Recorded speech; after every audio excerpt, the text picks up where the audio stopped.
This time in episode 380 of Legends of S.H.I.E.L.D., we discuss Loki Season 1, Episode 2, The Variant, and weekly Marvel news. I'm Chris from Play Comics, a show where we look at video games based on comic properties and how well they stick to that source material, a part of the Gonna Geek Network, just like the show you're checking out now. Shows on the network are individually owned, and opinions expressed may not reflect others. Find other astonishingly geeky shows at GonnaGeekNetwork.com. You have been granted clearance by Director Alfonso Mack Mackenzie. Stand by for a S.H.I.E.L.D. debriefing.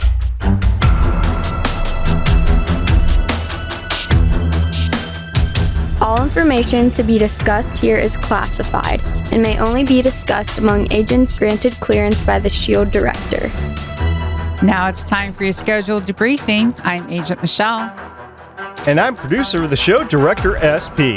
Welcome to Legends of S.H.I.E.L.D. We're a Marvel Comic Universe fan show. The show is recorded on Thursday, June 17th, 2021, live from the Legends of S.H.I.E.L.D. studios and broadcast worldwide via www.geeks.live.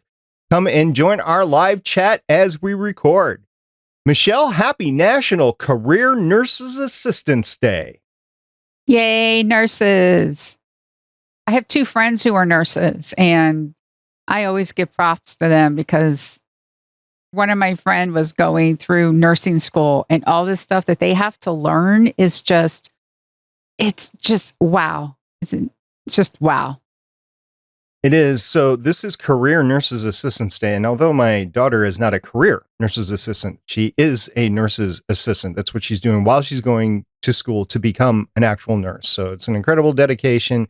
And I'll have to get with her after this recording. I told her I would see her after this recording. So I'm going to get with her after this recording and wish her a happy Career Nurse Assistance Day. So really cool. Woohoo! And with that, let's get on with this show. Legends of S.H.I.E.L.D. is a fan-based podcast on the Marvel Cinematic and comic book universes. Because of Ren Fair dress code. If you'd like to talk to us about the proper attire to wear at a Ren Fair in Oshkosh, Wisconsin, you can leave us a message on our website, legendsofshield.com. We've got a voicemail, 844-THE-BUS-1. That's 844-843-2871. The ladies have access to our Facebook page, which you can leave a message or maybe even a picture in reply to this post over the last time you were at a Ren Fair at Legends of S.H.I.E.L.D. Podcast. We're on Twitter at Legends of S.H.I.E.L.D. Leave a comment on our YouTube channel on the last time you went to a Ren Fair at youtube.com/GonnaGeek. You can tell your Amazon device to enable Legends of S.H.I.E.L.D. skill. Come on over to a Discord server at GonnaGeek.com and talk all about the last time you went to a Ren Fair in regular clothes. And remember, Legends of S.H.I.E.L.D. is a proud member of the GonnaGeek.com network. Michelle, you probably don't know this, but one of the founders of the Legends of S.H.I.E.L.D. podcast, which was not myself, believe it or not, as the producer of the show, director of the show, I did not start this show. I guess I absconded with it about 14 episodes in. But one of the original hosts of the show, Beef, is an avid Ren Fair goer. I follow him on Facebook, and he has excellent attire when he goes to a Ren Fair. And do you know which Ren Fair he is closest to? The one in Wisconsin. The one in Oshkosh, Wisconsin. So mega props to Beef. If you happen to be listening to this, we'd like to hear all about your experiences at the Ren Fair. I think he might have been too young. I know he's older, but he might have been too young to go to the 1985 Ren Fair, but I don't know. Maybe he was there. I would like to hear about it, his first time there and all about it. Yeah, obviously they didn't film it on location. They filmed it in some studio in wherever they filmed this. Actually, I got to find out. Do you know where they filmed this? I think part of it is in Georgia because I see the Georgia symbol after the credits. All right. Well, we'll find out all that out for next time. In the meantime, I just want to take a moment to say that Agent Lauren wanted to be with us. I mean, she really wanted to be with us, but she's experiencing some health issues and didn't think that she could sit through a recording. But hopefully we'll have her back next week. But I just want to send out a little props to her. If you haven't checked out her Instagram and probably her Facebook feed, there's a little surprise there. She's got a new family edition, so you should check that out. At Sith Witch is where she is on Instagram, and if you're a friend with her on Facebook, you know where to find her. So anyway, that's it. And are you ready to get on with the main event? Yes. Talk a little Loki? Yes. All right, here we go.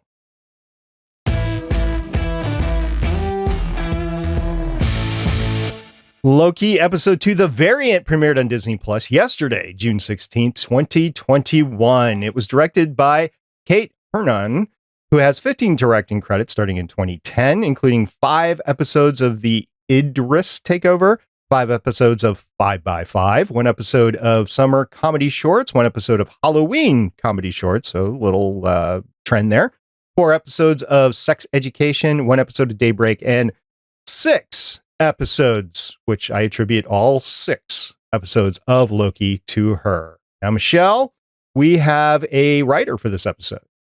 This episode was written by Elissa Karasik, has 1 writing credit starting in 2021, and that's Loki.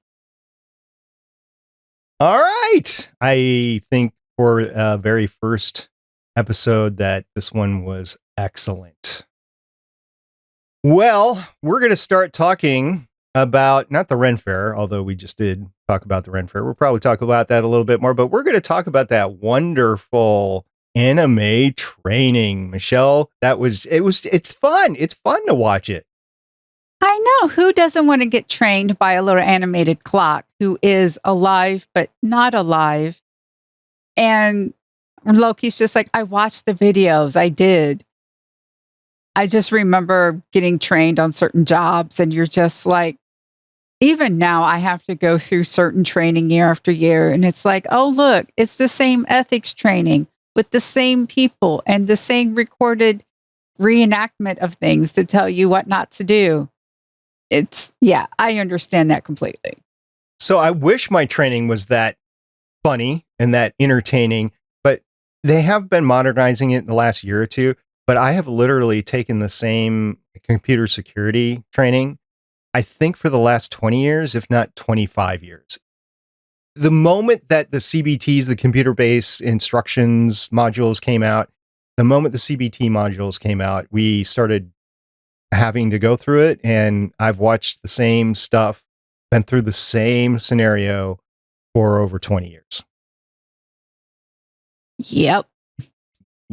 Okay. Well, I'm glad it's finally being revised, but there's still a lot of elements in there. And honestly, some of the stuff doesn't change. Some stuff does change. And I just wish they would just revamp the whole thing. But, the whole thing about trying to get away with the bottom dollar. Okay. And maybe that says something about me. Maybe I should move on to a different company. I don't know, but it seems as though what was interesting is that the TVA the timekeepers started the TVA, put everything in there, and is working towards making order out of chaos. And I just like how Mobius was describing, through the training, because Loki was still like, how come we can't come before the variant arrived? And he's like, well, this timeline is still unstable. We have to come in real time so we can actually fix the mistake. It's one of those things, the mistake has to happen and then they have to go fix it. I like that little explanation of things. And of course, Loki getting the jacket. It's like getting the trainee badge. And, instead of that, it has variant on the back. I don't know if have you ever had a trainee badge on anything? Years and years ago. It's been a long time since I've been trainee. But the jacket. So the thing that I can equate it to is I do watch The Deadliest Catch, and say what you will. It's like the one reality TV show that I watch. And the stories, the produced part of it, I could care less about, don't like it. Could just do it without it. But the boats and the fishing, that's what I'm there for. And there's only so much of that they can show. But, I'm an engineer, so I like the boats. And, hey, what happens when they break down? What do they do to fix it? That sort of thing. Anyway, the crews, when they come on and they're a trainee, they call them, not rookies, but what do they call them? They call them something. Anyway, so when the new guys get on the boat, greenhorns, that's what they call them, greenhorns. So when the greenhorns get on the boat, they have to go through a whole year. And at the end of the year, if they do good, they might get a boat jacket, the actual jacket of the boat. And it's a real jacket of the boat. And a lot of captains have their name monogrammed, not their name, but the employee's name, the deckhand's name embroidered on it. So they get a personalized jacket. That's what kind of reminded me. And he put it on and I'm like, wait, that's not, I'll bet.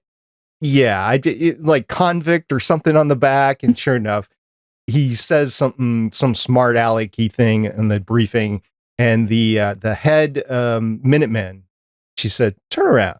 Let me see the back of that jacket. It was very, I was like, Loki, you are tagged. Yeah, B-15. I like her. Yeah, she's good. She does get taken advantage of later on in this episode, but overall, she's the head Minuteman. I guess that's what they call those soldiers, Minutemen. Yeah. So she's the head Minuteman. So yeah, that was cool. Lots of stuff to unpack in this episode. You were talking about the exposition. I think that was really well done. The way that they were just doing it on the run, basically, and just as a, hey, why aren't we doing this? And a quick comment back and forth, a little jovial thing back and forth, maybe a chuckle moment for you as you're watching. And I think that was well done. And I think that was needed. A lot of technobabble, as they used to call it in Star Trek Voyager, a lot of technobabble in this episode. But I think that was needed to set up the universe a little bit better than they did last time. Yeah, and we got to see the recharge things in action as when it went, it actually like erased the Minuteman helmet and all the things that wasn't supposed to be there, because we find out just exactly what they can do at the end of this episode. Right. So not only have you been exposed to them before, but you actually see the CGI of it and what happens to everything and what happens to the dead Minutemen bodies. They're just erased. And I wonder if they're erased even from the TVA. I got a lot of speculation on the TVA. I'm not versed in the comics on the TVA, so I don't know that, but I have some speculation on the TVA. Do you want to talk about that now or maybe later? Later. Okay. Later, yeah. So let's talk more about how Loki is finding Loki. Paperwork, having to do homework, seeing him having to read files. And then I love it when Tom Hiddleston, he is charming. He's charming in real life. If you watch like interviews and stuff with him, he's very charming. And when he goes to the, I can only think of it as the library, the file place, and goes to the woman. I love how she doesn't say anything until you ding the bell. And he's wanting, give me files on the timekeepers, classified. Give me files on the beginning of time, classified. Files on the end of time, classified. But what can I read? He can only read part of, more of himself.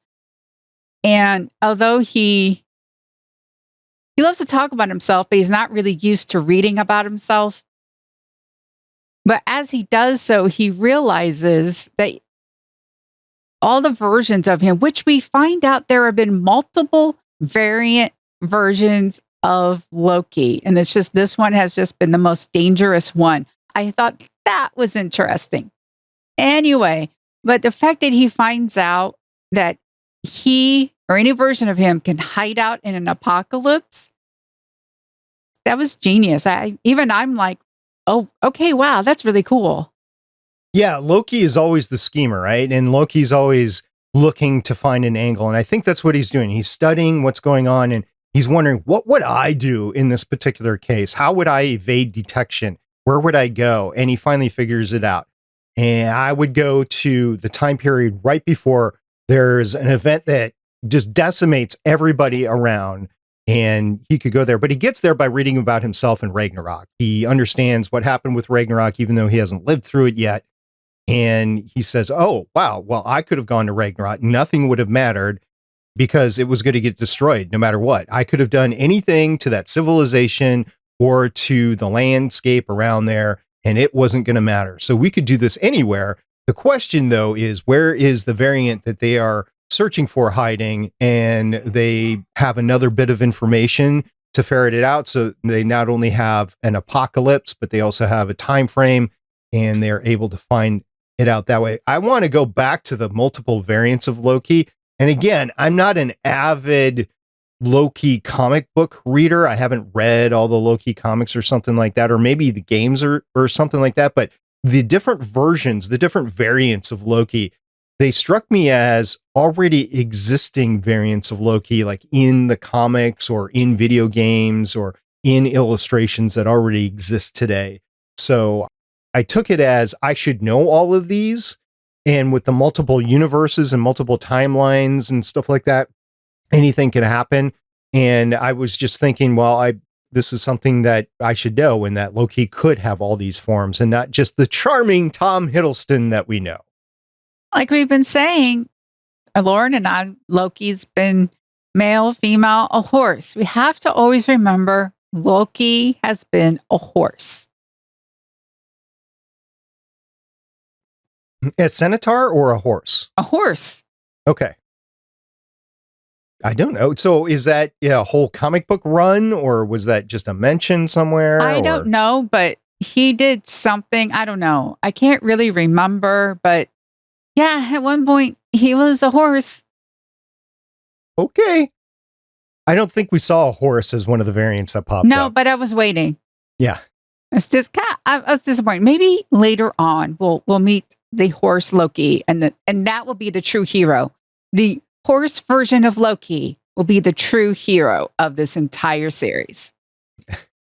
We'll see how many variants of Loki we actually get, because we might get a few more. There's so many Easter eggs in here, so many little things that I could go, oh, we're going to see that again. Oh, they're laying the groundwork there. Like, this gets into the TVA stuff that I want to talk about later, but the jet ski stuff, that actually, I'm holding on to that. I think that we're going to come back to that again, but who knows?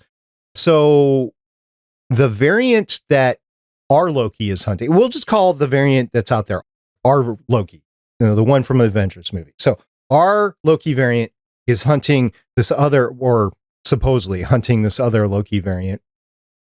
He's always scheming, always got something going on.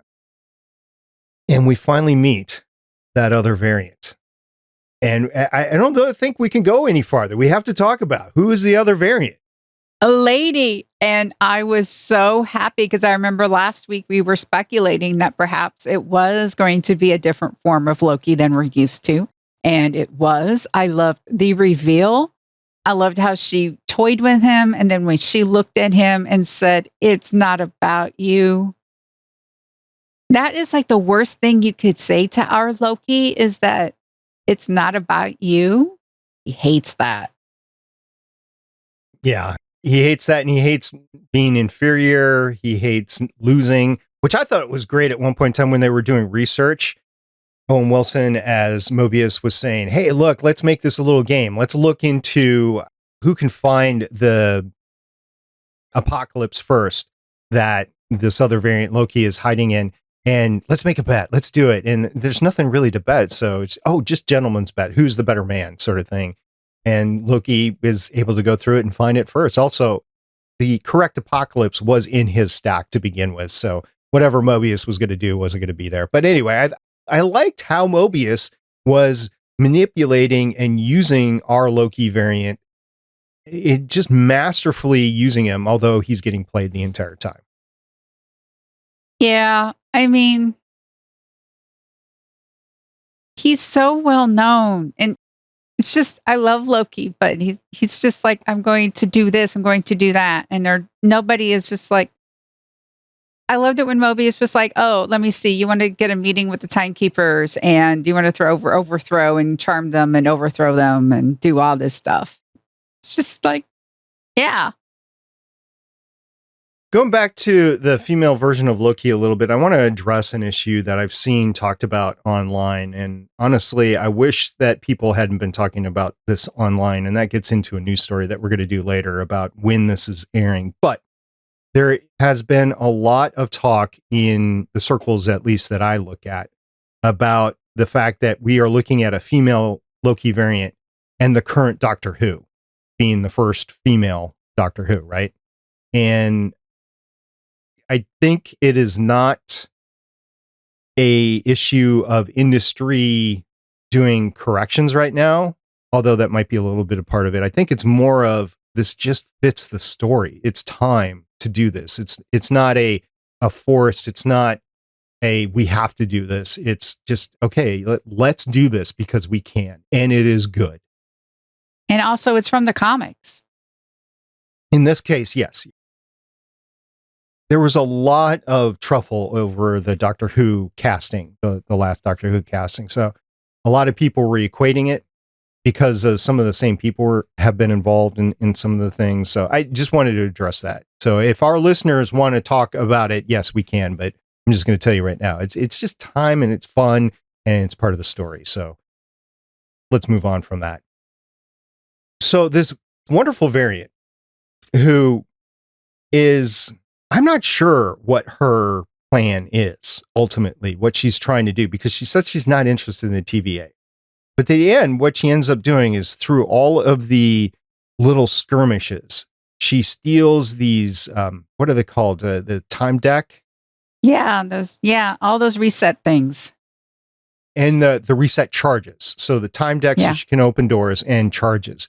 And then she programs it so that there is a timer on that will set all of these off and send them to different points in the sacred timeline and open a door for her to walk through. Wow.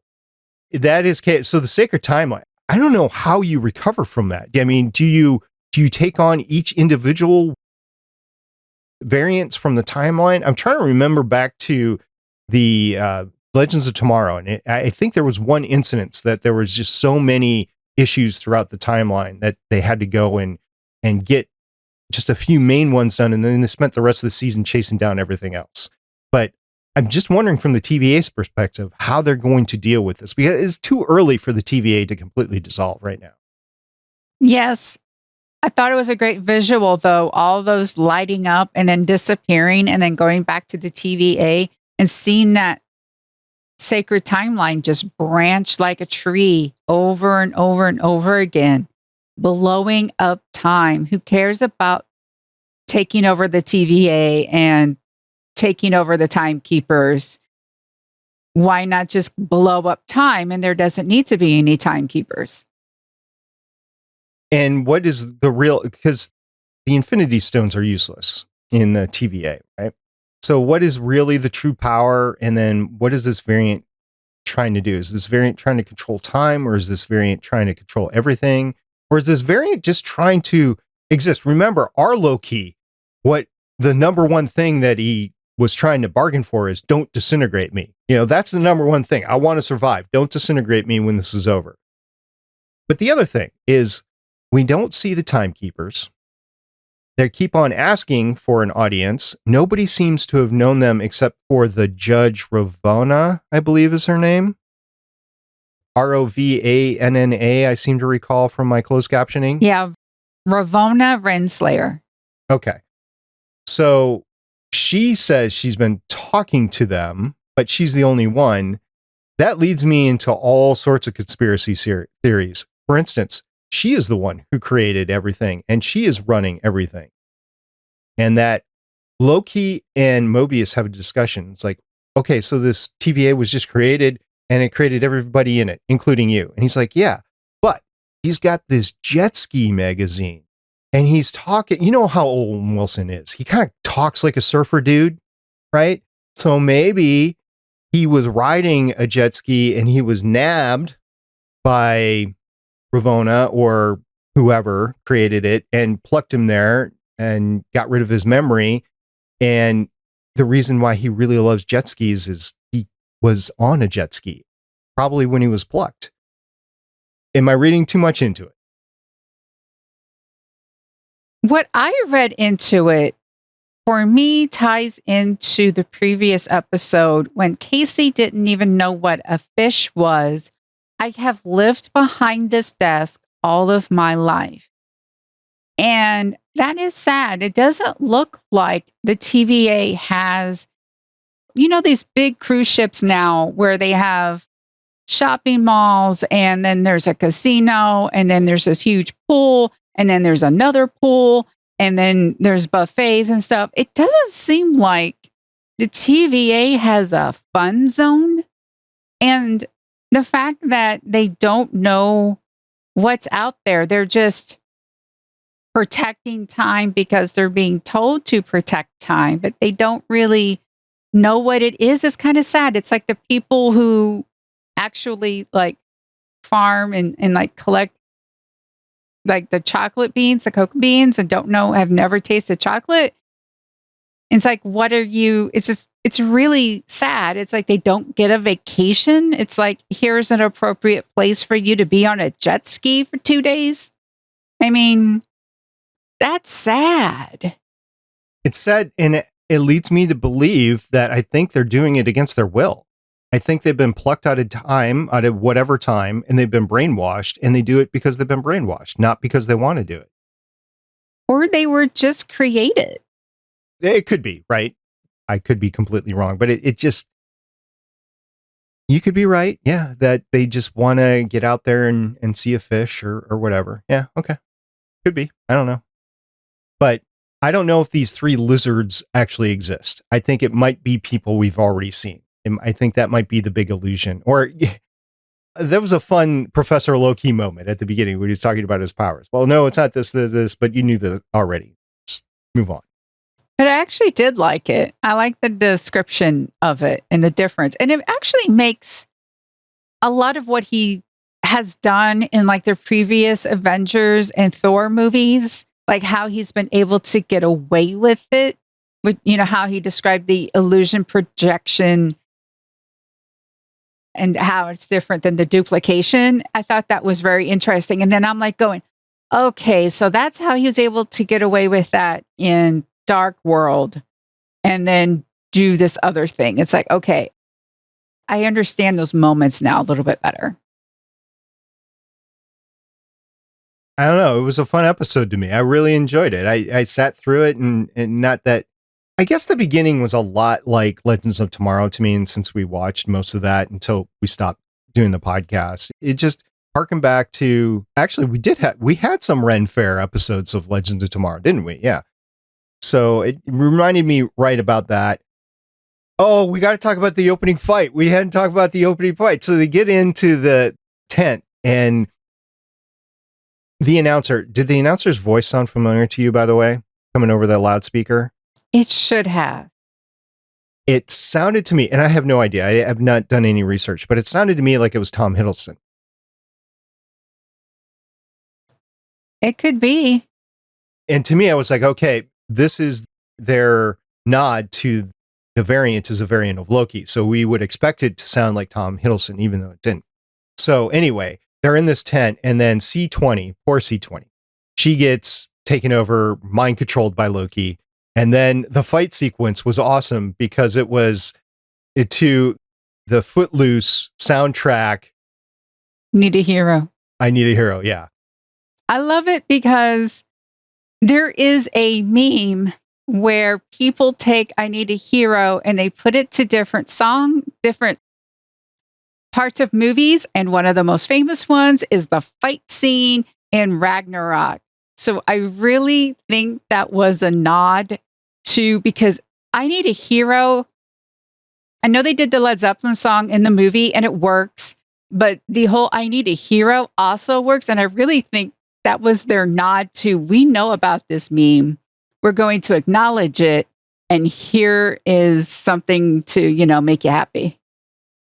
It did. It made me happy. I was watching it. So I don't want to admit this, but I think the Footloose soundtrack was one of the first soundtracks I ever bought on cassette and played in a car. It's a good soundtrack. I've listened to that soundtrack over and over again. Matter of fact, just recently we watched Footloose. Me and the girls were watching Footloose as a nightly movie thing. It was before the lockdown started to lift, and we were just looking for stuff to do. So I'm like, I want to watch Footloose. And they're like, what's Footloose? I'm like, you're kidding me. You have never seen Footloose. No, I've never seen Footloose. And I said, well, it's got a dancing Kevin Bacon. Kevin Bacon danced. Yeah, Kevin Bacon danced. So they're thinking I'm talking about, what's that Jennifer Grey movie?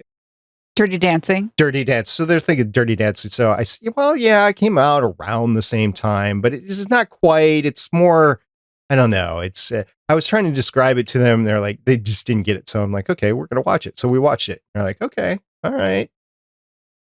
That movie is so far removed from technology today because there's no cell phones. There's, no digital music or anything. It's getting harder and harder to relate to Footloose, but the music is still, it's awesome. It's jazzy. You want to dance to it. So they didn't play Footloose, but they played I Need a Hero. That was just awesome. I loved it. And yes, I agree. It was an incredible nod to the fandom that has done that. And I've watched those videos. I think I've watched like 2 or 3 different soundtracks to that fight scene, which is the fight scene in of itself is awesome. Then you start go, oh wow, that would have worked. That would have worked. That would have worked. Just in Ragnarok. And they mentioned Ragnarok in here too.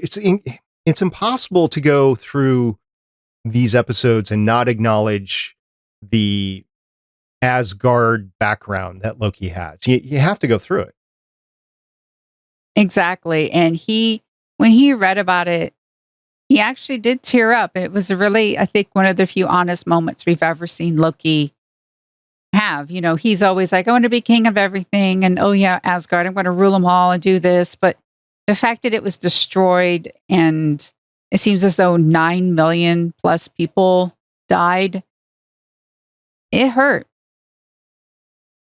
Yeah, I looked at a bigger screenshot of that, which came later, and it was only like 9,713 or whatever it was, which actually would make sense to me because Asgard was only like a city, and it wasn't even that packed of a city. Oh, okay. So when I first saw it, I was like, okay, are we talking 9 million? Are we talking 9 billion? Because it is an entire planet, right? But no, I'll have to go back and look again, but I think it was just 9,700 people. Oh, okay. So that would make why the town is not as big that Valkyrie is in charge of now. Right. It's just a little village, really. Yep. Whoever they took with them on the ship that still survived everything to get them to Earth. All right. I'm loving this. This is 2 episodes in. I have no idea where it's going to end. No idea what the implications are for the MCU. It's just been fun so far. And I'm liking it. I'm enjoying it. It's fun going around with Loki. Yeah. And it's going to be interesting. Mobius and the TVA are going to say Loki jumped through the door for his own selfish purposes. I actually think he jumped through in order to perhaps help the TVA in his own way because he does not know what this Loki is trying to do. And I think that's why he jumped after her. Loki's always got an angle. And remember, as I said last episode, this is not the Loki that we see during Infinity War Endgame. This is the Loki from Avengers. And he's learning about his future through reading all of this stuff about himself, basically, or his variants, including the female variant. So Loki has some foreknowledge of what's going on. And I think it's changing him, but it's still not the Loki that we get at the end that sacrifices himself. So I'm curious as to how self-serving he is here and how altruistic he is in trying to help the TVA or trying to protect the TVA from his variant, which he might be thinking could very well end everything. Yeah. Ooh. Well, next Wednesday we have another episode. It's fun watching these episodes the day they come out. It's pretty cool. Yeah. It's really interesting to actually talk about them right after. All right. Well, we'll be doing that next Thursday. We'll be talking about Loki Season 1, Episode 3. No title yet. We get those when they come out. It has become a Disney Plus tradition. So I don't know if it's really working for Disney or not, but we have to deal with it. So we can't tell you what the title is next week until we get there. That's what we're going to be doing next week. In the meantime, we got some news to get through. You ready for that? Yes. Here we go.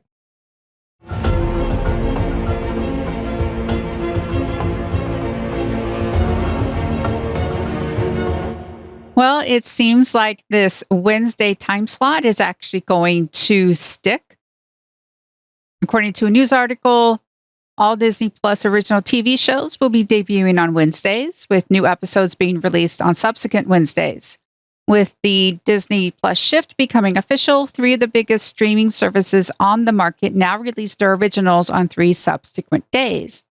Disney Plus will have new originals on Wednesdays, followed by HBO Max originals on Thursdays and Netflix originals on Friday.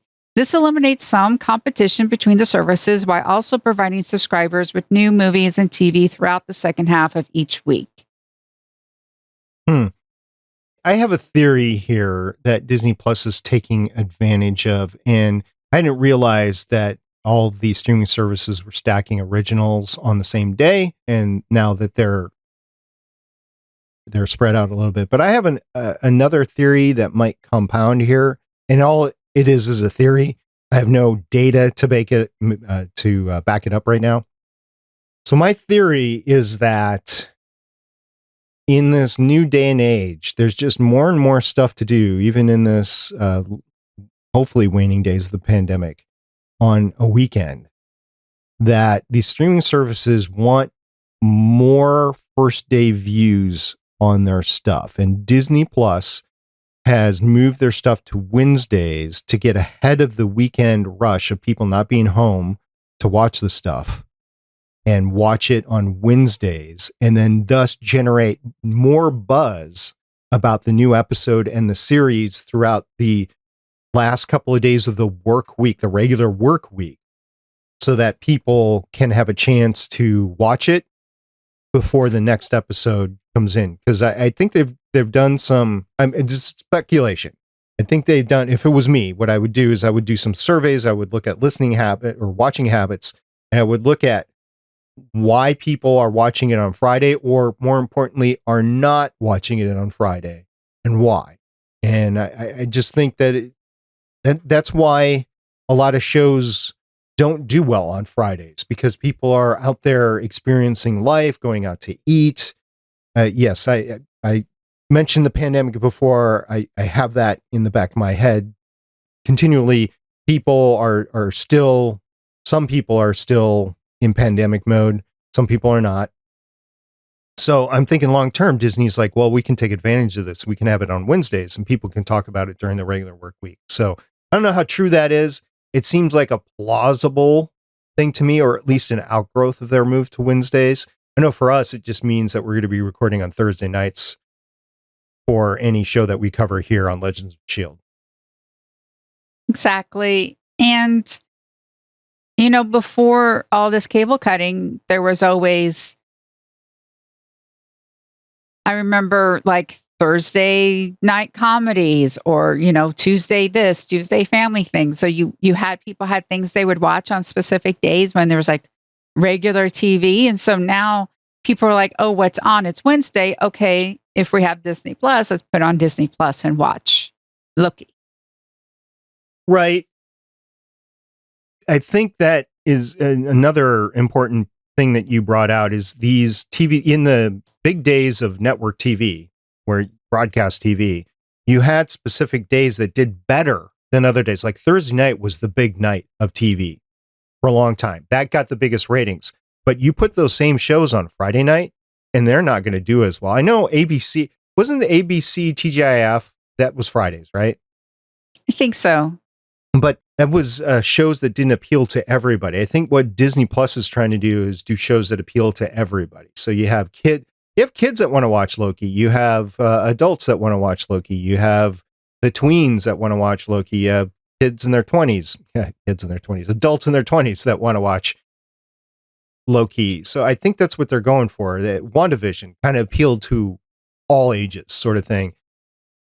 So they want a bigger night that they can debut this stuff, and not stuff it in a night that only a certain portion of the population wants to, or demographic, I believe is the term that they use, want to watch it.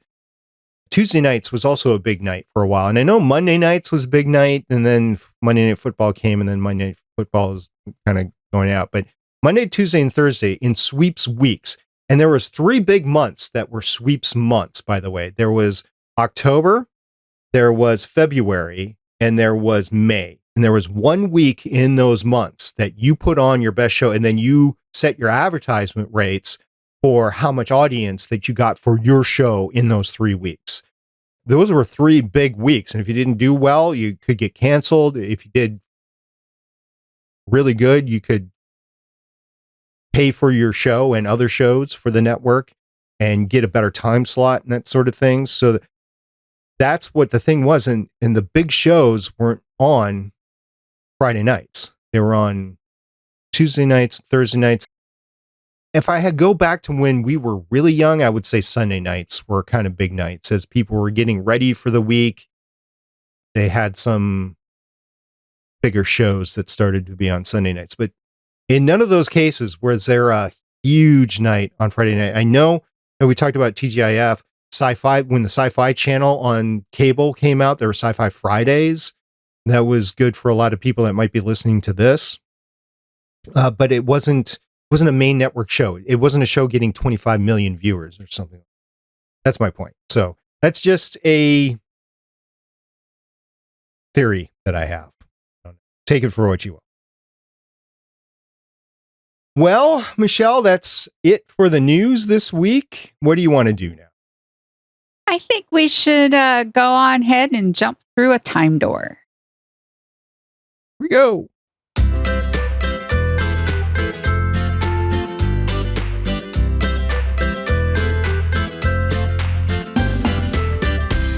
I think I want to get myself a hoodie and just go into work with a hoodie on and then come through the door and then put the hoodie off. It's for the big reveal every day. Do the hoodie thing. Exactly. The dramatic hoodie. Yeah. I want to thank everybody for continuing to listen to the show. And if you have any thoughts on Loki or thoughts on our coverage or any of the theories that I have or Michelle has or Lauren has, please let us know. Our Discord server is a great way to get to us. Also, our Twitter account, or you can always email me at stargatepioneer@gonnageek.com, and we will read your feedback on the show. Yes, thank you to everyone who listens and downloads and interacts with us. If you happen to have comic book knowledge, more about Loki, especially Loki's time as a horse, please let us know. It would be great to hear from you. All right. And until next time, I'm Director SP. And I'm Agent Michelle. See everybody next time. Bye. Bye.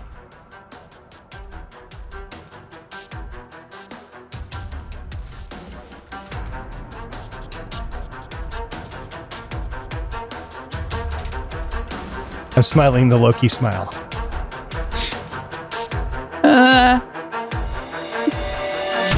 Thank you for listening. If you want to leave us feedback, go to gonnageek.com and you will find all our contact information and other shows. You can also visit legendsofshield.com where you'll find our complete archive of podcasts. The music heard on this podcast is by Kevin MacLeod, found at incompetech.com, and also artists on pond5.com and audiojungle.net. The opinions heard on this podcast are those of the individual hosts and do not represent Stargate Pioneer Productions, Legends of S.H.I.E.L.D., or Gonna Geek. Agents of S.H.I.E.L.D. is the property of the Disney Corporation, Marvel Studios, and ABC. No infringement is intended.